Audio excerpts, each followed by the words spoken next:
یہ جو زبان کا چسکا ہے نا، آج مسلمانوں سے میں گفتگو کر رہا ہوں، دوسروں کو مت دیکھیں آپ کون کیا کھا رہا ہے. یہ زبان کی شہوت تمہیں آزاد اتنا کر گئی ہے کہ تم ہر چیز کھانے پر تیار ہو گئے.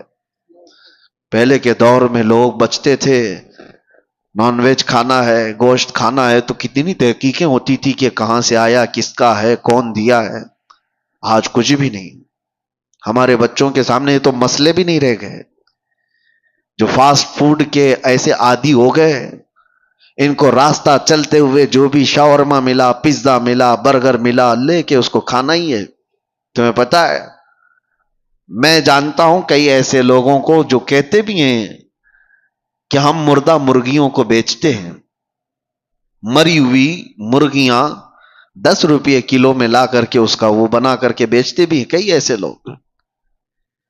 اگر دوسری قوموں کے ہاں ذبیحہ کا مسئلہ ہی نہیں ہے تو وہ جو کھائیں ہمیں اس سے فرق نہیں پڑتا، لیکن تمہارے لیے رزق کا بہت فرق پڑتا ہے. حرام رزق کا ایک لقمہ جب کسی کے پیٹ میں جاتا ہے تو میرے عزیزوں کئی دنوں تک اس کی کوئی عبادت آسمانوں تک نہیں جاتی، اس کی دعائیں قبول نہیں ہوتی. موسیٰ علیہ السلام ایک بار کوہ طور پر جا رہے تھے، ایک بندے کو اتنا روتے ہوئے دیکھا، ہاتھ لمبے کر کر کے. اس پر آپ کو ترس آ گیا. آپ کوہ طور پر جا کر اللہ سے اس کی سفارش کرتے ہیں کہ مولا اس کی دعائیں پہلے قبول کر لے. رب تعالیٰ فرماتا ہے موسیٰ وہ مانگتے مانگتے مر جائے، ہاتھ پھیلاتے پھیلاتے آسمانوں تک بھی لائے، تب بھی میں اس کی دعا نہیں قبول کروں گا. موسیٰ علیہ السلام ڈر گئے کہ ایسا کیا گناہ کیا اس نے. تو اللہ تعالیٰ فرماتا ہے کہ اس کے پیٹ میں حرام لقمہ ہے، اس کے جسم پر حرام لباس ہے. جب تک یہ ہوگا اس کا رونا گڑ گڑانا میں نہیں دیکھوں گا. آپ کیا سمجھتے ہیں یہ ہلکا ہے؟ یہ چیز کے کنٹرول ختم ہو گیا ہے، جس کی وجہ سے یہ بے حیائیاں عام ہو گئیں، بدکاریاں پھیل گئیں، لوگ آج تمیز بھول گئے. کئی ایسے نوجوانوں کو دیکھا ہے، ان کو کوئی خوف ہی نہیں رہ گیا، ڈر ہی نہیں رہ گیا. رزق کا بہت بڑا اثر ہے میرے عزیزوں.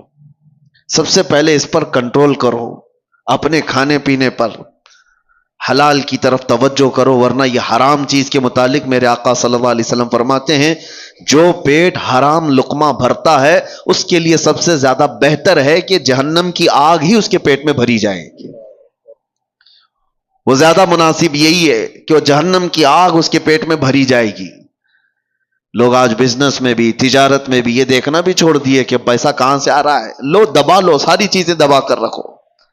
کس کا مال کتنا ہڑپ لیا، کس کا حق دبا کر کے رکھ لیے، سب حرام ہے. رزق حرام کے ذریعے. صرف یہ نہیں ہے کہ آپ ذبیحہ دیکھ رہے ہیں، مسلمان نے ذبح کیا ہے وہی گوشت آنا چاہیے. ارے کسی کا دبا کر کے ایک دن ہم بھی رکھا ہے وہ حرام ہے. دھوکہ دے کر کے کمائی ہوئی چیزیں حرام ہے. امام اعظم ابو حنیفہ رحمۃ اللہ تعالی علیہ کپڑے کے بڑے تاجر تھے. ایک بار ان کی کپڑے کی دکان میں ایک تھان میں عیب والا کپڑا آیا تھا، تھوڑا سا کچھ داغ تھا. خادم سے بتایا تھا کہ بیچنا تو یہ گراہک کو بتا کر کے بیچنا کہ اس میں عیب ہے. امام اعظم ابو حنیفہ چھوٹے موٹے تاجر نہیں تھے، بہت بڑے تاجر تھے. شام کو ان کا خادم آیا. اس دن جانتے ہو تقریباً 4 لاکھ درہم کی تجارت ہوئی تھی. سب سے پہلے آپ نے سوال کیا کیا وہ عیب والا جو کپڑا تھا وہ تھان بک گیا؟ اس خادم نے کہا بک گیا، وہ تو صبح ہی بک گیا. کہا بتایا تھا؟ کہا ارے میں بھول گیا تھا. امام اعظم نے کہا کہ یہ 4 لاکھ پورے کے پورے بانٹ دو، اس میں کا 1 روپیہ بھی میرے لیے حلال نہیں ہے. میرے عزیزوں یہ ائمہ اعظام تھے جنہوں نے شک والی چیز کو بھی اپنے گھر آنے نہیں دیا. کہ دل میں کانٹے چبھ رہے ہیں، کلیجہ منہ کو آتا ہے جب حالات اپنے محلوں کے اس طرح کو سننے میں آتے ہیں کہ بدکاریاں اتنی بڑھ گئی کہ بھائی اور بہن کی تمیز ختم ہو چکی ہے. ایک باپ اپنی بیٹی سے مسلسل 12 سال تک زنا کرتا رہا. یہ حالات ہم سنتے آ رہے ہیں، تو کیا کلیجہ منہ کو نہیں آتا؟ یہ چیزیں پیدا کہاں سے ہوتی ہیں؟ انسان اس قدر درندگی کا شکار کب بنتا ہے، ایسا حیوان کب بنتا ہے مین ریزن کیا ہے؟ انسان کے سود خوری کے سلسلے میں بعد میں عرض کرتا ہوں، لیکن بے حیائی جو ہے، بدکاریاں، آپ نے کبھی محسوس نہیں کیا ہوگا کہ کتا اپنی مادہ کے ساتھ اگر جوڑا کھاتا ہے تو آپ کبھی اس کا رشتہ تھوڑی نہ پوچھتے ہیں کہ یہ بہن کے ساتھ ہے کہ ماں کے ساتھ ہے؟ ان کے ہاں کوئی نظام نہیں ہے۔ جب جانور بڑے ہو جاتے ہیں تو ماں اور بچوں کا بھی فرق ختم ہو جاتا ہے، لیکن کیا وہی چیز انسانوں میں آپ برداشت کر پائیں گے؟ اپنے معاشرے میں، اپنے محلوں میں، اپنے گھروں میں، اپنے خاندانوں میں یہ چیز برداشت کر سکتے ہیں؟ عقل سلیم کبھی برداشت نہیں کرے گی۔ لیکن ہم دیکھ رہے ہیں کہ برداشت کیے جانے کی عادت آ گئی لوگوں کو، یہ سب دیکھ کر کے ہنس کر کے گزر جاتے ہیں۔ اب تو بڑے بڑے حادثات پر آپ صرف اور صرف ایک سٹیٹس دن بھر لگائیں گے، اس کے بعد ہو گیا۔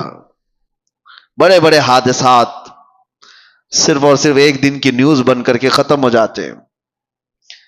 یہ انسان کی درندگی یہاں تک جو آتی ہے، اس کے کچھ اسباب تو ہمیں ڈھونڈنا چاہیے کہ کیوں اس طرح سے انسان بے حیا ہو گیا۔ سب سے پہلا ریزن ہے اس کے رزق کا، اس کے کھانے کا۔ گاڑی میں جیسا پیٹرول ڈالو گے ویسی ہی گاڑی چلے گی۔ ایک ٹنکی ہے چھت پر رکھی ہوئی ہے، اس پر جیسا پانی آپ فل کرو گے، نیچے جس ٹوٹی کو بھی کھولو گے پانی وہی آئے گا جو ٹنکی میں ہوگا۔ رزق حلال اگر جسم کے اندر جاتا ہے تو اس کے اعضاء سے حلال کام ہوں گے۔ حرام رزق کا آج اتنا دورہ ہو گیا کہ لوگوں نے اب احتیاط کرنا بھی چھوڑ دیا۔